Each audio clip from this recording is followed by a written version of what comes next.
আমাদের এক হাতে ঢাল থাকার কথা ছিল, পিঠে আমাদের তীর থাকার কথা ছিল, ধনুক থাকার কথা ছিল। আমাদের পুরো শরীর থাকার কথা ছিল জিহাদি পোশাকে। আমরা শত্রুর মোকাবেলায় এগিয়ে যেতাম দুর্ধর্ষ ঘোড়ার মতন, তেজি ঘোড়ার পিঠে আমাদের বসার কথা ছিল। নাহমাদুহু ওয়া নুসাল্লি আলা রাসূলিহিল কারীম, আম্মা বা'দ। ফাকাদ ক্বালা আল্লাহু তাআলা কুতিবা আলাইকুমুল কিতালু ওয়া হুয়া কুরহুল লাকুম।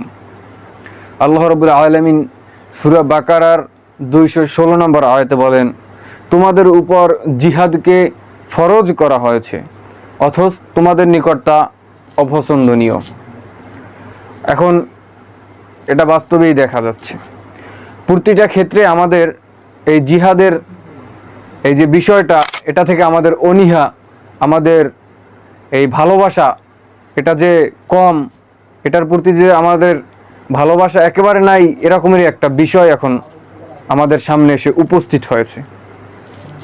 প্রতিটা মুহূর্তে এই পৃথিবীতে যে নতুন নতুনভাবে, যে নতুন নতুন সিস্টেমে মুসলমানদেরকে নির্যাতন করা হচ্ছে, মুসলমানদেরকে হত্যা করা হচ্ছে, তাদেরকে ঘরবাড়ি, তাদেরকে তাদের দেশ থেকে বিতাড়িত করা হচ্ছে, এটার প্রতিবাদ করার মতন কোনো সিস্টেম বা কোনো আইন এই পৃথিবীতে নেই।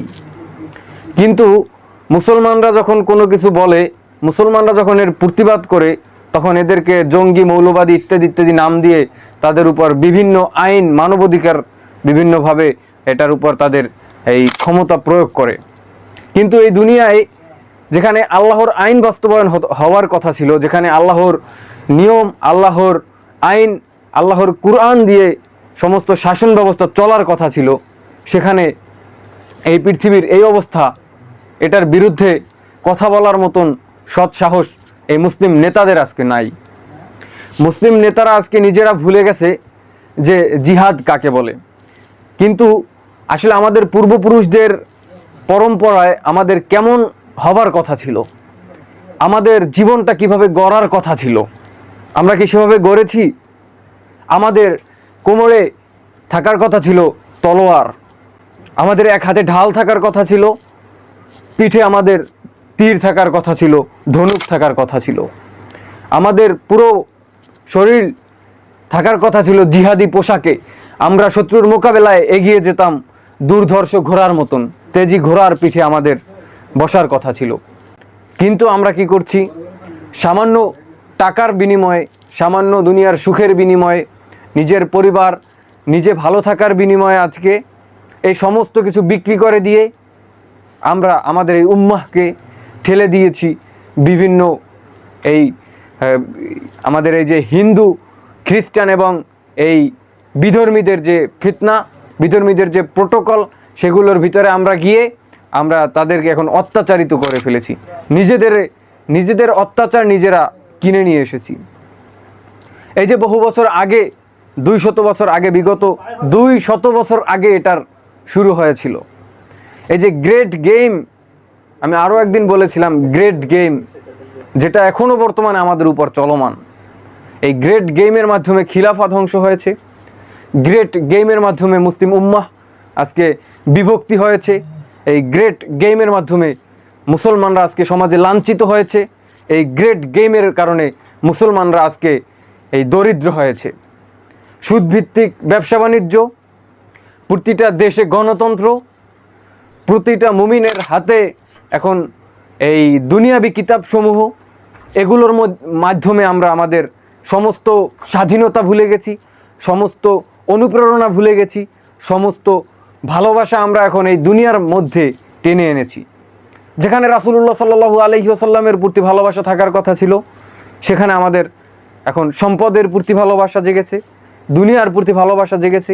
আমাদের ভালোবাসা থাকার কথা ছিল জান্নাতের প্রতি, আমাদের ভালোবাসা এখন এই দুনিয়ার প্রতি। আমাদের আল্লাহর ভালোবাসা ভুলে গিয়ে আমরা এই দুনিয়ার ভালোবাসায়, দুনিয়ার মায়ায় নিজেদেরকে কিভাবে ঠেলে দিয়েছি, কিভাবে গঠন করে নিয়েছি, এটা এই দুনিয়ার চক্ষু দিয়ে দেখলে কেউ বুঝতে পারবে না। যখন ইসলামের চক্ষু দিয়ে, আল্লাহর কুরআন হাদিসের আইনের দিকে চোখ বুলাবে, তখন বুঝতে পারবে এই পৃথিবীর বুকে কি পরিমাণে আমরা অন্যায় করছি, অবিচার করছি। পূর্বপুরুষ গ্রেট গেমের মধ্যে পড়েছিল, তারা যেভাবে গ্রেট গেমের ধোকায় পড়ে খিলাফা ধ্বংস করে দিয়েছে, এখন আমরা এই গণতন্ত্রের ধোকায় পড়ে নিজেদের ইমানি শক্তি, নিজেদের এই সমস্ত বল, সমস্ত অধিকার আমরা হারিয়ে ফেলেছি। স্বাধীন দেশে বসবাস করে স্বাধীনতা পাই না, স্বাধীন দেশে বসবাস করে স্বাধীনভাবে কথা বলার স্বাধীনতা নাই। কিন্তু ওই দেখেন ফিলিস্তিনের মানুষ যারা যুদ্ধ করছে নিজেদের অধিকার আদায় করার জন্য, নিজেদের সমস্ত কিছু সেখানে বিসর্জন হয়ে যাচ্ছে, কিন্তু তারপরও তারা বিজয়ী আছে কিভাবে? তারা সেখানে হক কথা বলতে পারে, তারা সেখানে ন্যায় প্রতিষ্ঠা করতে পারে, তারা সেখানে কোরআনের আইন দিয়ে চলতে পারে, কিন্তু আমাদের চোখে তারা স্বাধীন না, তারা পরাধীন। কিন্তু আমরা যে স্বাধীন দেশে আছি, আমরা যে স্বাধীনভাবে বসবাস করি, সেই স্বাধীনভাবে বসবাস করে থেকে আমরা কি করতে পারছি? আমরা কিচ্ছু করতে পারি নাই। আমাদের প্রতিটা জীবন, প্রতিটা নিয়ম কিছু মুনাফিকরা, ইহুদিরা, খ্রিস্টানরা সুন্দরভাবে আমাদেরকে লিপিবদ্ধ করে দিয়েছে। সেগুলোর মধ্যে দিয়ে আমরা নিজেদের জীবনকে পরিচালনা করি, আমাদের স্বাধীনতাকে আমরা বিসর্জন দিয়ে দিয়েছি। আমরা চাইলে অনেক কিছু করতে পারি না, আমরা চাইলে অনেক কিছু নিজেরা করে দেখাতে পারি না। কারণ কি? এই যে আমরা ইহুদি মুনাফিকদের, এই যে ইহুদি খ্রিস্টানদের, জায়নিজমদের কবজার মধ্যে আছি, আমরা গণতন্ত্রের ভালোবাসায় পড়ে এই যে পুরো পৃথিবীর মধ্যে আমরা এই বিশৃঙ্খলা করছি, আমরা নিজেদের মধ্যে ঐক্য প্রতিষ্ঠা করার কথা বলে আমরা নিজেরাই বিভিন্ন দল, বিভিন্ন গোত্রে পরিণত হয়েছি। অথচ মুসলমানরা এই কথা বলার পরেও তারা এক মুসলমান আরেক মুসলমান ভাইয়ের বিরুদ্ধে নির্বাচনে গিয়ে তারা 2টা দল গঠন করে, 5টা দল গঠন করে, তারা নিজেদের মধ্যে বিভক্তি করে, মুসলমান উম্মার মধ্যে ফাটল তৈরি করে। এভাবে তারা এই গণতন্ত্রের মুখে পড়ে, এই গ্রেট গেমের মুখে পড়ে নিজেদের জীবনকে, সময়কে নষ্ট করে, নিজেদের জাতিকে, ইসলামকে, রাষ্ট্রকে নষ্ট করছি। আর আমাদের পূর্বপুরুষরা কি করেছিল? তারা এই গ্রেট গেমের মধ্যে পড়ে, অর্থের লোভে পড়ে, যুদ্ধের এই ভয়ে তাদেরকে যেভাবে মগজের মধ্যে ঢুকানো হয়েছিল, সেই ভয়ে তারা কেঁপে গিয়ে তারা এই খিলাফা ব্যবস্থাকে ধ্বংস করে দিয়েছে। ওই খিলাফা ব্যবস্থা ধ্বংস হওয়ার পর থেকে এই পৃথিবীর বুকে কোনো শান্তি প্রতিষ্ঠিত নেই। এই পৃথিবীর বুকে মানুষের মধ্যে ভালোবাসা নেই, আছে শুধু হিংসা, বিদ্বেষ, আক্রোশ, ক্ষোভ। এই যে গণতন্ত্র, সেটা দিয়ে মানুষ মানব অধিকার ফিরিয়ে দেওয়ার কথা বলে, কিন্তু কি করছে? যে এই গণতন্ত্রের আসনে বসছে, সেই অন্যর অধিকার কেড়ে নিচ্ছে, সেই অন্যের অধিকার কেড়ে নিয়ে, সে অন্যর সম্পদ কেড়ে নিয়ে নিজের সম্পদের পাহাড় করছে, নিজের সম্পদের রাজ্য করছে। কিন্তু এই যে খিলাফা ব্যবস্থা ধ্বংস হয়েছিল ইহুদিদের হাতে 1923 সনে, সেই 23 সনের আগের মুহূর্তে পুরো একটা ভূমি ছিল আমাদের মুসলমানদের। সেখানে মুসলমানের আইন ছিল, ইসলামের আইন ছিল, আল্লাহর কোরআনের বিধিবিধানগুলো সেখানে চলতো, মুসলমান নারীরা পর্দা করত, মুসলমান পুরুষরা নিজেদের গায়রতকে রক্ষা করত। কিন্তু এখন সেই যে 1923 সনে আমাদের গ্রেট গেমের মধ্যে পড়ে ইহুদি খ্রিস্টানদের এই যে ফাটল ধরেছে ইসলামের ভিতরে, যে এই খিলাফা ব্যবস্থা আল্লাহর খলিফাদেরকে বিলুপ্ত করে দেওয়া হয়েছে এই পৃথিবী থেকে, তারপর থেকে এই পৃথিবীর বুকে আর শান্তি নেই। মুসলমানরা এখন কি করছে? তারা দুনিয়ার পিছনে ছুটতে ছুটতে বেপরদা হয়ে গেছে, নষ্টামি করছে, বিভিন্নভাবে তারা নিজেদের এই কোরআন হাদিসের আইনগুলোকে অমান্য করছে, সুদকে মুনাফা নাম দিচ্ছে, মদকে কি বিভিন্ন নাম দিয়ে এখন খাচ্ছে। এখন পুরো সিস্টেমটাকে তারা চেঞ্জ করে, রাতকে দিন করে, দিনকে রাত করে আমাদের সামনে বলছে আমরা ঠিক তেমনিভাবে চলছি। কিন্তু আমাদের তো কারো গোলামি করার কথা ছিল না, আমাদেরকে মগজে ঢুকানো হয়েছে আমরা স্বাধীন রাষ্ট্র, কিন্তু আমাদের বাস্তবিক রূপে আমরা পরাধীন। ওই যারা ফিলিস্তিনে আছে, যারা যুদ্ধ করছে, আফগানিস্তানে আছে, যুদ্ধ করে স্বাধীনতা অর্জন করেছে, তারাই মূলত এই পৃথিবীর বুকে স্বাধীন রাষ্ট্র।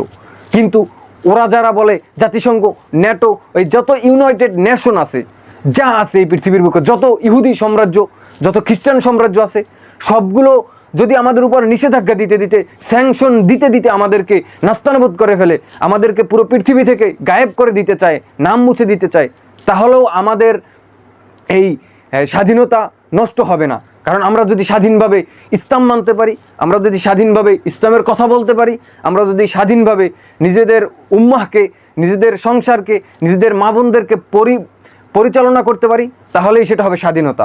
কিন্তু আপনি আপনার বোনকে আজকে পর্দার বিষয়ে কিছু বলতে পারবেন না, আপনি আপনার ভাইকে আজকে এই পর্দার গায়রতের বিষয়ে কিছু বলতে পারবেন না, তাহলে কি হবে? তার মানবাধিকার লঙ্ঘন করা হবে।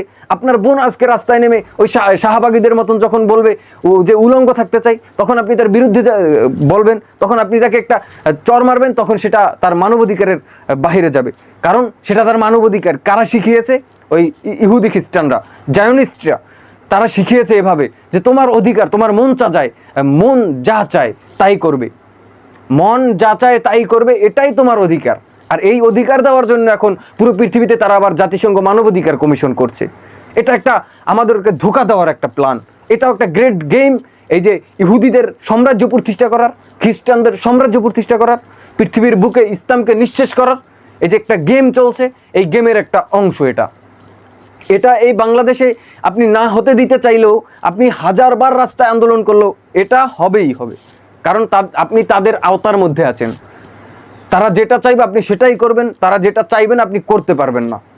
যদি আপনি নামাজ পড়বেন, কিন্তু যখন আপনি জিহাদের জন্য রওনা হবেন, তখন আপনাকে নিঃশেষ করে দেওয়ার মতন লোক এই পৃথিবীতে অভাব হবে না। দেখবেন আপনার পাশের ব্যক্তি আপনাকে নিঃশেষ করে দিবে।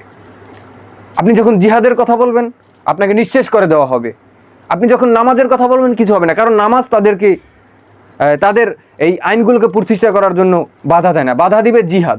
আল্লাহ নামাজও ফরজ করেছেন, জিহাদও ফরজ করেছেন। নামাজ তাদের কোনো বাধা হয় না, এই জন্য নামাজের বিরুদ্ধে কিছু বলে না।